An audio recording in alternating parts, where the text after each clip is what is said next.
Hello everyone, I am Shalu. Welcome to my channel where I post videos related to books. आज के video में मैं आपके साथ शेयर करने वाली हूँ 2025 बुक क्लब रीड्स। जनवरी से लेकर दिसंबर तक पिछले साल हमने कौन कौन सी किताबें पढ़ी अपने बुक क्लब में। लास्ट ईयर हमने अपने बुक क्लब में हर मंथ एक बुक रीड की। कुछ बुक्स काफ़ी मेमोरेबल रहीं, कुछ ने दिल जीत लिया, कुछ पर काफ़ी डिबेट हुई और कुछ के लिए मिक्स्ड फीलिंग्स रहीं। तो अगर आप book club recommendations, honest reviews या रीडिंग इंस्पिरेशन ढूंढ रहे हो तो आज का वीडियो आपके लिए है। So without further ado, let's get started. In January we read We Begin at the End by Chris Whitaker. साल की शुरुआत ही हमने इस इमोशनल और ग्रिपिंग नॉवल के साथ की। ये स्टोरी फ्रेंडशिप, ट्रॉमा और रिडेम्पशन के थीम्स पर बेस्ड है और कैरेक्टर्स काफ़ी कॉम्प्लेक्स हैं। स्टोरी डार्क होने के बावजूद काफ़ी ह्यूमन लगती है। इंटेंस सस्पेंस और स्ट्रॉन्ग कैरेक्टर्स के साथ ये नॉवल ट्रॉमा, फ्रेंडशिप और ह्यूमन बॉन्ड को ब्यूटीफुली पोर्ट्रे करता है। मुझे ये नॉवल जेन्युइनली बहुत पसंद आया, स्ट्रॉन्ग राइटिंग और इमोशनल डेप्थ के लिए। A perfect way to begin the new year.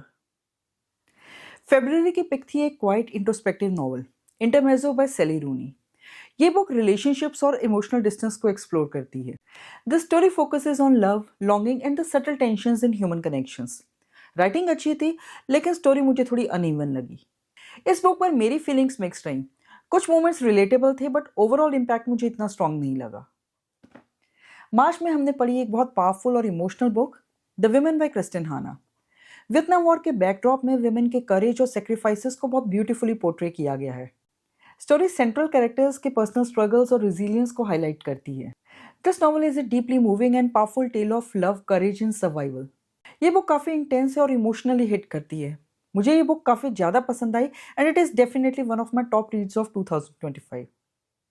अप्रैल की बुक का कॉन्सेप्ट काफ़ी इंटरेस्टिंग था, टाइम ट्रेवल और रोमांस, और बुक थी the ministry of time by Kaliane Bradley. ये एक टाइम ट्रेवल रोमांस है। स्टोरी में हिस्टोरिकल इवेंट्स और पर्सनल रिलेशनशिप के कॉम्प्लेक्स लेयर्स को एक्सप्लोर किया गया है। लेकिन ऑनेस्टली ज़्यादातर बुक क्लब मेंबर्स को ये बुक पसंद नहीं आई। मैंने इस बुक को DNF कर दिया क्योंकि मैं इसके साथ रिलेट ही नहीं कर पाई। एग्जीक्यूशन थोड़ा वीक लगा। हो सकता है फ्यूचर में इसे दोबारा पिक करूं, but for now it didn't work for me. मेरे की पिक एक स्लो बर्न थ्रिलर थी, a bird in winter by Louise Doughty. ये नॉवल एक विमेन की सीमिंगली नॉर्मल लाइफ में मिस्ट्री और सस्पेंस को अनफोल्ड करता है। स्टोरी ग्रेजुअली सीक्रेट्स और टेंशंस को रिवील करती है, keeping readers on the edge. ये बुक सस्पेंस को धीरे धीरे बिल्ड करती है और साइकोलॉजिकल टेंशन स्ट्रॉन्ग है। अगर आपको फास्ट पेस थ्रिलर्स पसंद हैं तो आपको शायद ये बुक स्लो लगे, but overall it was a solid atmospheric read. Pace थोड़ा स्लो है, पेशेंस के साथ पढ़ो तो रिवॉर्डिंग लगेगी। जुलाई में हमने पढ़ी एक cozy magical fantasy book, the very secret society of irregular witches by Sangu Mandanna. ये एक मैजिकल और हार्ट वार्मिंग स्टोरी है about a women who is a witch and is a part of a secret witch society. Found family, acceptance and heart warming movement से भरी story है। Characters काफ़ी adorable हैं और reading experience comforting. Overall a delightful read. जुलाई की pick थी रू बाय मानव कौल, जो इमोशंस और इनर सेल्फ को डीपली एक्सप्लोर करती है। ये एक इंट्रोस्पेक्टिव नॉवल है जो ऑथर की इनर जर्नी, इमोशनल स्ट्रगल्स और उसके नेटिव लैंड कश्मीर के लिए उसकी फीलिंग्स के बारे में है। लैंग्वेज पोइटिक है और थीम्स काफ़ी रिफ्लेक्टिव हैं। मुझे ये बुक काफ़ी पसंद आई, स्पेशली उसकी डेप्थ, ऑनेस्टी और ब्यूटीफुल राइटिंग के लिए। A quiet but impactful read. In August we read a feminist classic, the ladies coupe by Anita Nair. Different women के लाइफ एक्सपीरियंसेस को एक ट्रेन जर्नी के थ्रू दिखाया गया है। The novel follows Akhila, a middle-aged woman who travels alone by train and begins questioning her life choices. Inside the ladies-only compartment, she hears the life stories of 5 different women, each sharing their struggles, their strengths and their choices. Theme strong है लेकिन pacing uneven. Overall मेरे लिए ये book थोड़ा ओकेश रही। सितंबर की pick थी एक intense psychological thriller, misery by Stephen King. ये एक डार्क और इंटेंस साइकोलॉजिकल थ्रिलर है where a famous writer is held captive by his biggest fan. ये नॉवल ऑब्सेशन, कंट्रोल और फियर को क्लॉस्ट्रोफोबिक टेंशन के साथ एक्सप्लोर करता है। काफ़ी मेंबर्स को ये बुक डार्क और डिस्टर्बिंग लगी, दे फाउंड इट अनकंफर्टेबल।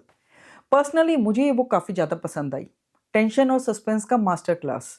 अगर आप डार्क थ्रिलर्स पसंद करते हो, दिस वन डिलीवर्स। अक्टूबर में हमने पढ़ी एक हार्ट वार्मिंग और emotional story, my friends by Fredrik Backman. My friends friendship, grief और ह्यूमन कनेक्शन की कहानी है जो पास्ट और प्रेजेंट के बीच में मूव करती रहती है। वार्मथ और इमोशनल डेप्थ के साथ ये नॉवल दिखाता है कि फ्रेंडशिप जिंदगी को कैसे शेप करती है।